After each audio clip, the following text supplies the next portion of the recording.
good day to you one and all. It is I, Justin Hawkins, and this is Justin Hawkins Rides Again. Here I am wearing a yellow shirt and a pair of jeans, and I'm going to talk about some music that's new, fresh and exciting.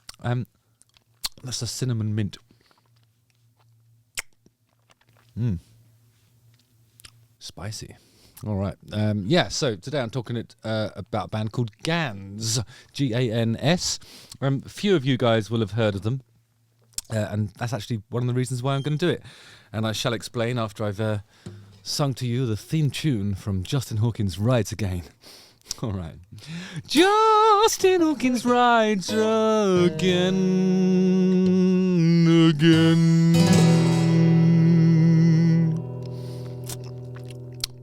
Did that with a cinnamon mint.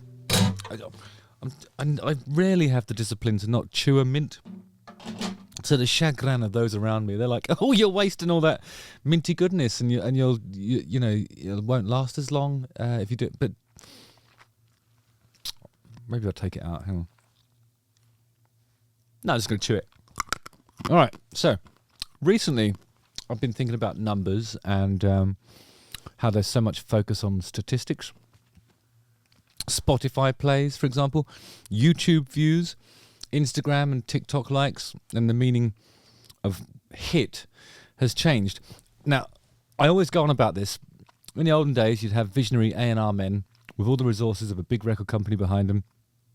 They'd look at a band, perhaps a band like Gans, who I'm just about to talk about, and they'd go, yeah, there's something about this band that I think is exciting, and I think we can maybe not market it to the masses, but we'll find a home for it, we'll sell some records for it, and you never know, they might have a crossover hit. And if they really believed in a project because they liked the people or they enjoyed the music, they would have the full might of the label behind them and say, yes, I will sign this band and I will develop this band. I will watch them grow from these humble beginnings. But nobody takes a chance anymore in the music trade. It's all about stats. It's all about your socials. I don't think there's such a thing as a development deal anymore. And if there is, it's kind of like all they're trying to develop is your social media numbers so that you can actually have an effective release when the time comes. I don't think the emphasis has been on art for some time. So anyway, today and on a smattering of other days, I want to feature some bands that have got low numbers, new bands, old bands who are just making music because they love making music, and maybe they aren't getting the recognition that they deserve. And as I said before, today I'm looking at Gans, G-A-N-S. Type it in. All right. And don't bother typing it in. Watch this episode, then type it in. Gans are from Birmingham. I always say Birmingham like that. It's probably going to piss some people off, but Gans are from Birmingham. Gans are from Birmingham. Birmingham? I can't do it. Gans are from Birmingham, with Ewan Woodman and Thomas Rhodes, who played in a variety of other bands in the city before forming their own in September 2023. A little look at their YouTube page shows that they have 183 subscribers, but they've had regular plays on BBC Six Music, and they feature on Spotify playlists, including Fresh Finds. I don't know what I'm doing that. Fresh Finds. What's that? Oh, Fresh Finds. Why am I even doing that? They also opened for Big Special and another artist that I've reviewed very recently, Ecstasy, with 2 Ks in it, at the beginning and then a C at the end. Not right at the end, just before the Y. They've released 6 songs so far. The first, What Do You Mean, was recommended by Mark Perrott, 7584, who said, it's the best tune you'll hear with under 1,000 plays on YouTube. That's a really good criteria, isn't it? So if you hear something that's great and has less than 1,000 plays, hit me up and let me know, and my producer will probably listen to it at some point in between,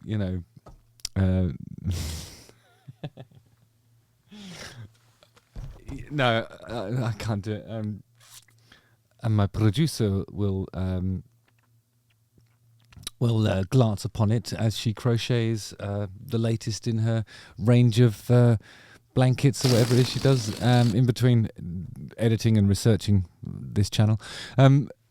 So, on their YouTube page, What You Mean was their debut single from the end of 2023, and it still only has 1,000 views. I'm going to have a quick look on that.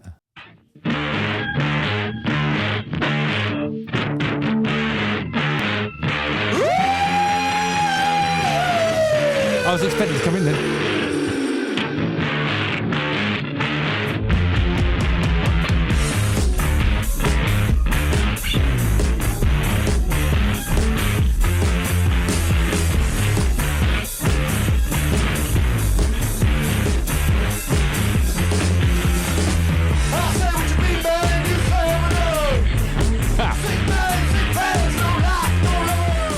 Okay, I love this. This is going to be fun. All right. There have been 5 more songs. The last 2 include one that's called Dirty Cowboy, which, I mean, initially it does sound like a sex thing. But then I always think of cowboys as sort of wholesome ranch types who work the land. But the dirty bit is a bit suggestive, isn't it? Okay, let's watch that.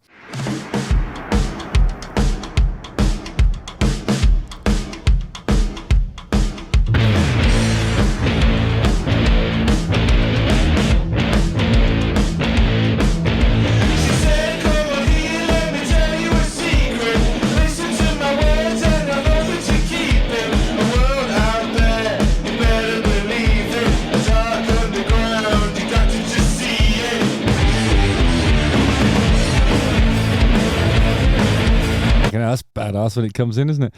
All right, so In Time is their latest single from November, and it was produced by Ross Orton, who's worked with the Arctic Monkeys, The Fall, and Amyl and the Sniffers. I love all those bands, actually. The band described the song as one of hope, dreams, and happiness.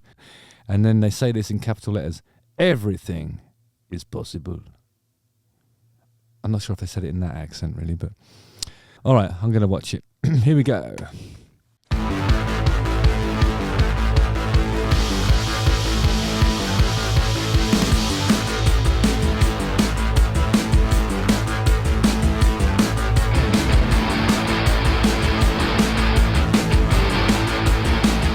I love this. For some reason, the bassist is staring at the wall. I think that's a sign of, well, in dogs at least, I know that's a sign of some sort of, how can I put this, cognitive deterioration, and it sort of suggests some decline, really. But that's not what's happening here. He's lit from the back, admiring his own shadow, or looking out of the window and just being a bass player, I suppose. Sorry, just being a bass player, I suppose. I started that too early. What am I like? Hey, what am I like?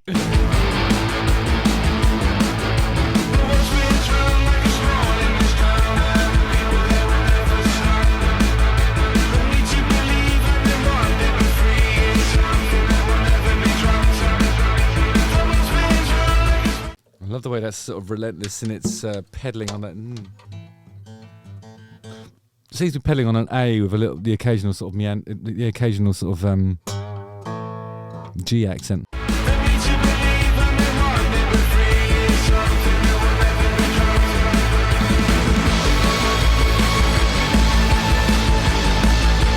It's got a little bit of Gary Newman about this, hasn't it? It's kind of like a new wave Cars type live drums, pumping bass, and then that synthesizer it comes screeching in. It's lovely.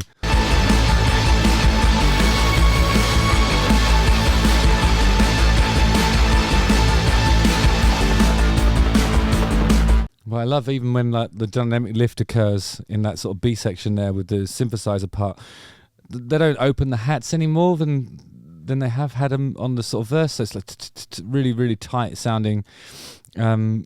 And I suppose all the lift is happening around the drum beat, which is the thing you can rely on, I suppose, in this arrangement. I'm enjoying the synthesizer thing that's moving around the stereo image.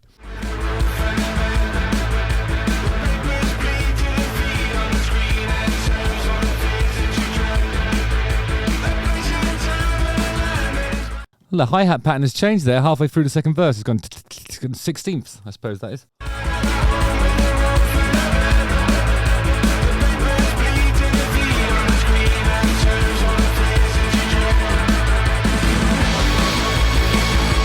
Back to the eighth notes.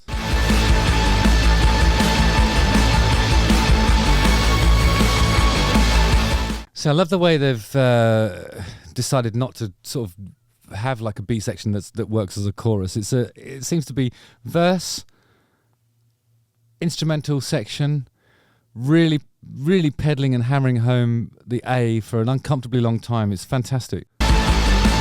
Because you hear that thing and you think, well, when it changes, what's it going to do? Is it going to go to D and then sort of become like at least an abridged part of I don't know, blues sequence or something? Was it going to go to an E or no? It's going to stay on the A.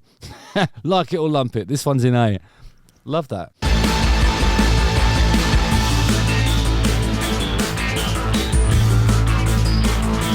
Some really good grace notes on the snare drum there. I am quite excited to get my drum set so I can practice playing things like this. And this is like, in terms of the kit itself, it seems to be just a kick drum, a snare drum, and a hi-hat. And if you can't make a groove out of those three elements, well, are you even a drummer?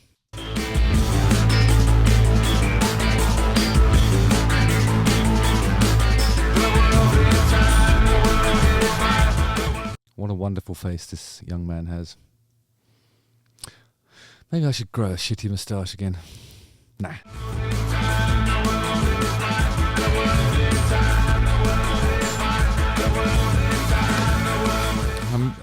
I should have mentioned this earlier. I really like the way that they're approaching the harmonies on this. So there's kind of like almost monotonous kind of lead vocal, and then doesn't really escape from that mid-register. And then as it goes down, there's another harmony. There's probably a third or a third over, I think, that joins in with it and reinforces it and makes it prettier somehow.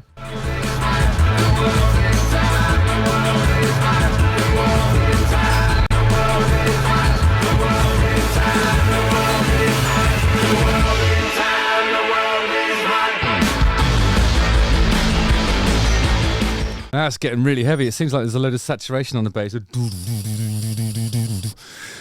Awesome.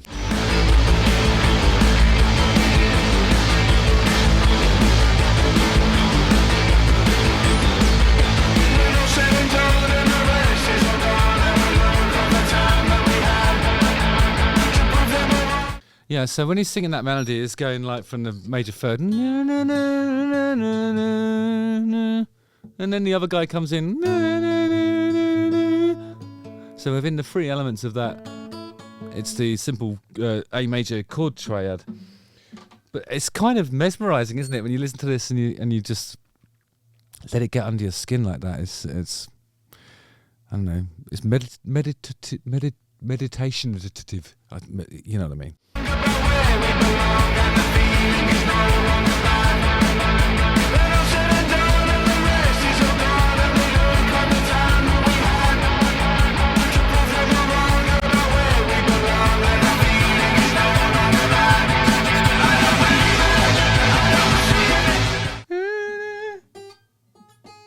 That makes it a major A major 7 now.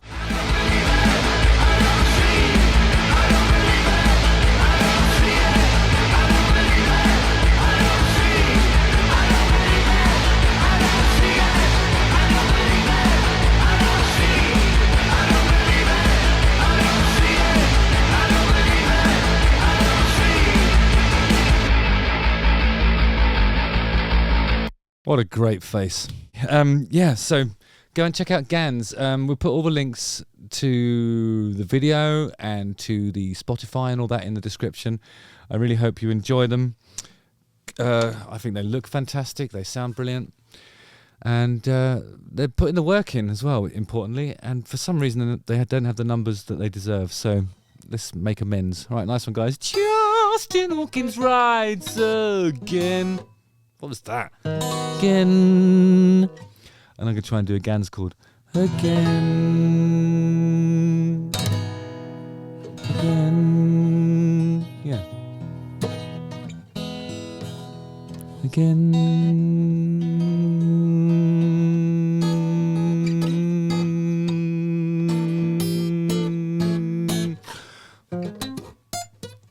Don't forget to like, subscribe, hit the bell for notifications, watch one of these 2 videos, and forgive my jazz meanderings.